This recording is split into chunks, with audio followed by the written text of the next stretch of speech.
Salauddin Ayyubi ने कहा था कि मैं 1000 दुश्मनों से अकेला लड़ सकता हूं, लेकिन हमारी सफों में मौजूद गद्दारों से नहीं लड़ सकता। मेरे हमनशी चल कहीं और चल, इस चमन में अब अपना गुजारा नहीं। बात होती गुलों तक तो सह लेते हम, अब तो कांटों पर भी हक हमारा नहीं। जब गुलिस्तान को खून की जरूरत पड़ी, सबसे पहले हमारी ही गर्दन कटी। फिर भी कहते हैं ये अहले चमन, ये चमन है हमारा तुम्हारा नहीं। जाने किसकी लगन किसकी धुन में मगन, जा रहे थे हमें मुड़ के देखा नहीं। हमने आवाज पर आवाज दी, पर वो कहते हैं हमने पुकारा नहीं। करते हैं जिन्होंने अपनी पूरी कोशिशों के साथ कौम को इत्तेहाद के साथ में रखा, लेकिन कुछ लोगों की वजह से यकीनन आज हमको नुकसान उठाना पड़ा है। हम उस नुकसान की भरपाई अगले 5 साल तक इंतजार करना पड़ेगा, लेकिन ये लोग हैं कि अपनी जाती मफाद के लिए और जाती फायदे के लिए या किसी के इशारों के ऊपर जो है तो आप लोगों का दिल तोड़ रहे हैं, अवाम का दिल तोड़ रहे हैं। जीत और हार नासिर सिद्दीकी की और इम्तियाज जलील साहब की नहीं हुई, हार आवाम की हुई है। और ये आवाम जो है तो इन लोगों से इसका हिसाब इंशाअल्लाह जरूर लेगी। जिन लोगों ने आवाम को हराया, जबान देते हैं, वादा करते हैं आवाम से कि आपकी इन कुर्बानियों को रायगा नहीं जाने देंगे। हम हमारी हमेशा आप लोगों के लिए हमारी कहेंगे। आप जब भी हमें जहां पर भी पुकारेंगे, करूंगा कि बैरिस्टर असदुद्दीन अवैसी साहब और अकबरुद्दीन अवैसी साहब जिनका एक ख्वाब है ये इत्तेहाद का, हम इसको बराए मेहरबानी बिखेरना न दे। किसी के ऊपर हम जाती इल्जाम तराशी नहीं करेंगे। अस्सलाम वालेकुम रहमतुल्लाहि बरकातहू। ज्यादा कुछ नहीं कहते हुए, सारा बैकग्राउंड तो आप लोगों को पता है कि क्या हुआ है। बस इस मौके पर इतना ही कहना चाहूँगा कि बावजूद इसके कि तमाम कोशिशों के बावजूद भी अवाम ने, खास करके औरंगाबाद के अवाम ने बतला दिया है कि 95% अवाम जो है हमारे साथ है। न सिर्फ मुस्लिम लोग बल्कि एक गैर मुस्लिम की भी एक बड़ी तादाद हमारे साथ आई है इस इलेक्शन में। खुशाइन बात है। हार जीत तो जिंदगी का एक हिस्सा है, इलेक्शन का एक हिस्सा है। इस मौके पर हम तमाम वो लोगों की जिसने इस इलेक्शन प्रोसेस में हमारी मदद की, सपोर्ट किया, सामने आए, बेलौस खिदमतें की, उन तमाम का शुक्रिया अदा करते हैं।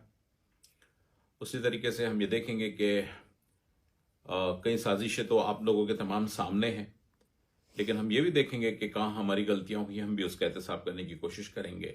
लेकिन वन लाइन में अगर मैं इस पूरी आज के महाराष्ट्र को डिस्क्राइब करूं तो सिंपली ये हुआ है कि इसको वोट जहाद वर्सेस धर्म युद्ध हो गया है।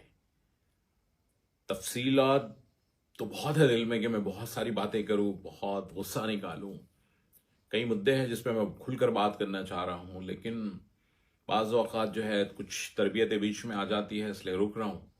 सिर्फ इतना ही कहना चाहता हूं कि जो वोट जहाद वाला इशू आखिरी 3-4 दिन में मंजर आम पर आया है, उसका नुकसान न सिर्फ हमने भुगता है बल्कि पूरे महाराष्ट्र ने भुगता है। अगर ये कहूँ तो गलत नहीं होगा, मैं कोई ही इसमें मतलब ज्यादती करके बात नहीं कर रहा हूं, लेकिन हकीकत अगर आप देखेंगे तो बहुत हद तक यही मिलेगी।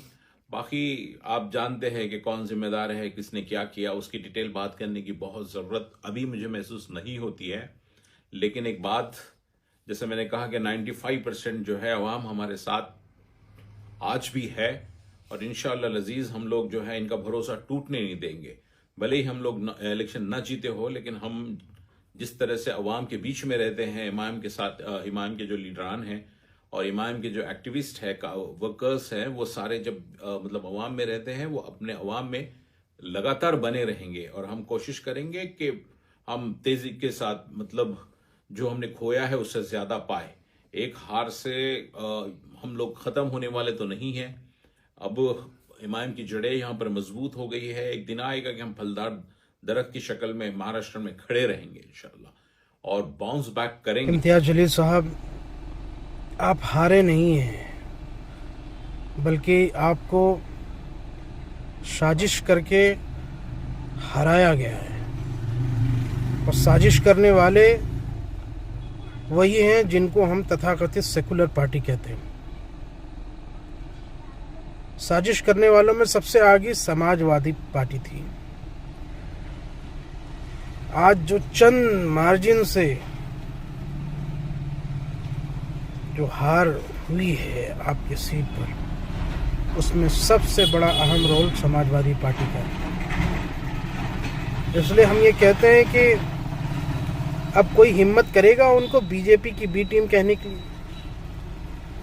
जितनी मार्जिन से वो हारे हैं उससे थोड़ा सा सिग्निफिकेंट वोट जो है समाजवादी पार्टी के कैंडिडेट औरंगाबाद ईस्ट से लेकर आए हैं।